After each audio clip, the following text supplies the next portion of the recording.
दोस्तों दोस्तों बार बार शरीर में सूजन का आना, जोड़ों में दर्द होना, चलने में तकलीफ होना या सुबह उठते समय स्टिफनेस महसूस होना, तो दोस्तों सावधान हो जाइए। ये सारे लक्षण जो नज़र आ रहे हैं, ये सारे लक्षण, ये सारी थकावट आपको वात रोग बढ़ने का संकेत दे रहे हैं। शरीर में वात रोग बढ़ गया है। दोस्तों आज हम रिसर्च और आयुर्वेद दोनों के आधार पर बताएंगे कि वात रोग क्या है, वात रोग क्यों बढ़ता है, इसके लक्षण क्या है और इसका अस्थायी समाधान क्या है। आज के वीडियो में हम इन्हीं बातों पर फोकस करेंगे। तो दोस्तों चलिए सबसे पहले हम जान लेते हैं वात रोग क्या है। दोस्तों वात रोग को इंग्लिश में रूमैटिक आर्थराइटिस कहते हैं। यह एक ऑटो इम्यून डिजीज है जहां शरीर की रोग प्रतिरोधक क्षमता गलती से अपने ही जोड़ों पर हमला करती है, अपने ही शरीर पर हमला करती है। इससे जोड़ों में दर्द, सूजन, स्टिफनेस और धीरे धीरे हड्डियों की विकृति हो सकती है। दोस्तों आयुर्वेद में इसे वातज विकार कहा गया है, यानी वात रोग कहा गया है। वात रोग कहा गया है यानी शरीर का वात दोष बढ़ गया है, जो शरीर में सूखापन, खिंचाव और दर्द ला रहा है। अब हम चलिए जानते हैं वात रोग क्या होता है। दोस्तों हमारा शरीर 5 तत्वों से मिलकर बना हुआ है। जब भी हमारे शरीर में किसी भी पोषक तत्व की कमी होती है, उस कमी के कारण उससे संबंधित शरीर में बीमारियां होती हैं। दूसरी तरफ हमारे शरीर में 3 दोष पाया जाता है, वात दोष, पित्त दोष और कफ दोष। जब हमारे शरीर का ये 3 दोष बढ़ जाता है तो दोस्तों हमारे शरीर में बीमारियां होती हैं। जब हमारे शरीर का वात दोष बढ़ता है तो शरीर में 50 से 60% बीमारियां होती हैं। शरीर का जब पित्त दोष बढ़ता है तो 25 से 30% बीमारियां होती हैं और शरीर का जब कफ दोष बढ़ जाता है तो 10 से 15% बीमारियां होती हैं। तो दोस्तों एक तरफ हमारे शरीर में जब पोषक तत्वों की कमी होती है, उस कमी के कारण बीमारी होती है। दूसरी तरफ जब दोस्तों हमारे शरीर का ये दोष बढ़ता है तब बीमार बढ़ता है। अब दोस्तों ये जो 3 दोष हैं, इन नेचर के हिसाब से शरीर में अप डाउन ऑटोमेटिक होते रहते हैं। बस हमें इतना ही मैनेज करना है, इन 3 दोष को बढ़ाने वाली जो चीज़ें उन्हें नहीं खाना है। इन 3 चीज़ को बढ़ाने वाली कौन सी चीज़ें हैं उसे हम बाद में बात करेंगे। अब हम बात कर लेते हैं दोस्तों ये जो 3 दोष है उम्र के साथ हमारे शरीर में अपना काम करता है और हमारे शरीर में इनका एक स्थान फिक्स है। अगर हम सबसे पहले बात कर लें कि हमारे शरीर में इनका स्थान कहाँ फिक्स है, तो हृदय से सर तक का जो स्थान होता है एक कफ दोष का स्थान होता है। इसीलिए कहा गया हमें कभी भी सर पे गर्म पानी नहीं डालना चाहिए। हृदय से नाभि के बीच का जो स्थान होता है ये पित्त दोष का स्थान होता है और नाभि से नीचे का जो स्थान होता है, पैर तक का स्थान होता है, ये वात दोष का स्थान होता है। इसीलिए जब शरीर में वात दोष बढ़ता है तो कमर दर्द, जोड़ों का दर्द, घुटनों का दर्द, ये दर्द होना शुरू होता है। अब दोस्तों हम चलिए जान लेते उम्र के हिसाब से कब कैसे हमारे शरीर में अप डाउन होता है। दोस्तों जब हमारा जन्म होता है, जन्म से युवा अवस्था यानी जब हम 16 साल तक रहते हैं, इस उम्र में हमारे शरीर में सबसे ज़्यादा कफ दोष बनता है। इस उम्र में सबसे ज़्यादा कफ दोष बनता है। दोस्तों बाल्यावस्था, अब जब बाल्यावस्था से हम युवावस्था में पहुँचते हैं, इस समय हमारे शरीर में सबसे ज़्यादा पित्त दोष बनता है और जब हम युवा अवस्था से वृद्धावस्था में पहुंचते हैं, इस समय हमारे शरीर में जो है सबसे ज़्यादा क्या बनता है, वात दोष बनता है।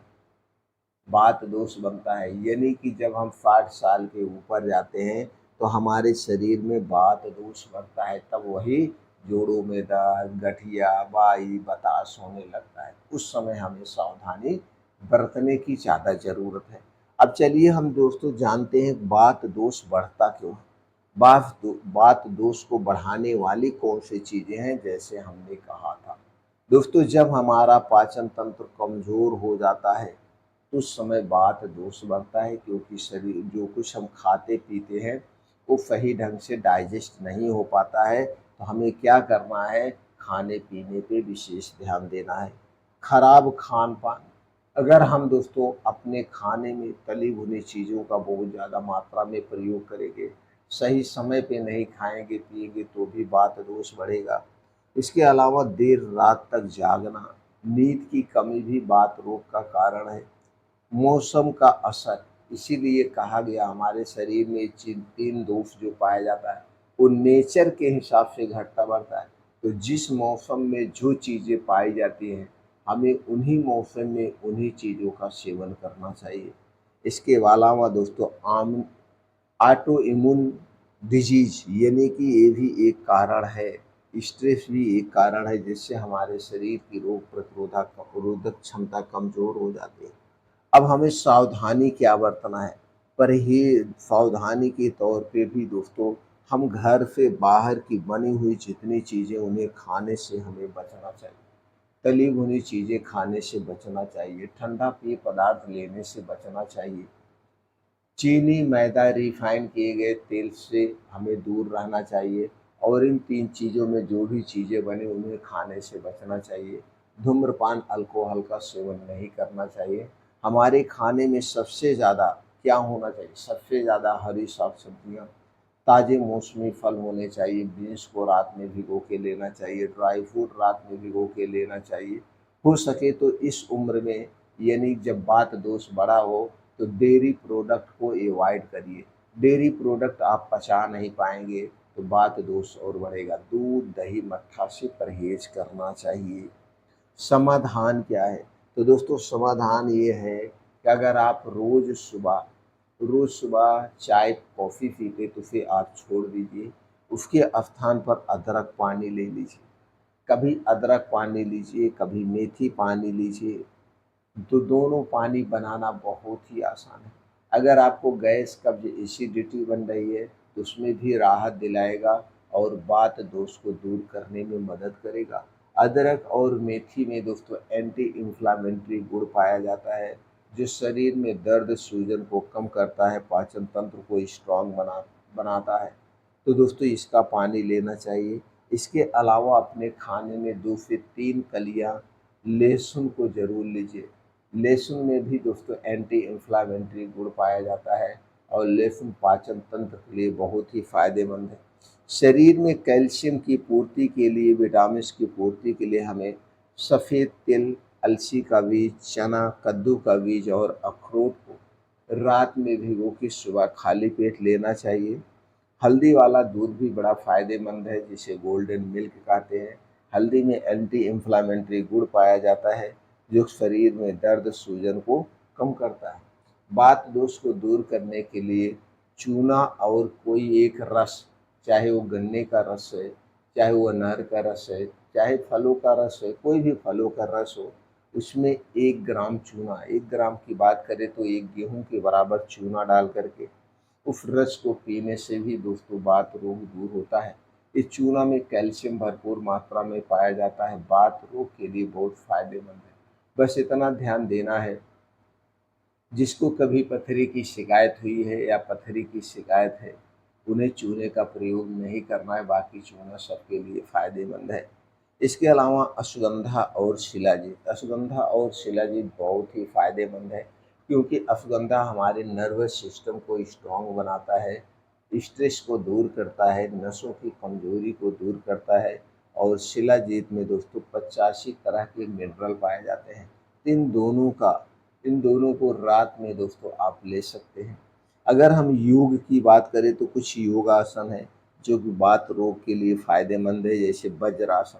खाना खाने के बाद 10 से 15 मिनट वज्रासन मुद्रा में बैठने में पाचन में सुधार होता है, गैस, एसिडिटी दूर होती है।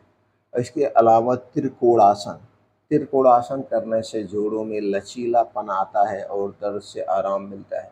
भुजंगासन ये रीढ़ को मजबूत बनाता है। इसके बाद कुछ प्राणायाम करना चाहिए, जैसे अनुलोम विलोम, ये बात को संतुलित करता है। उज्जयी सूजन में नियंत्रण लाता है और शीतली जो है मानसिक तनाव घटाता है।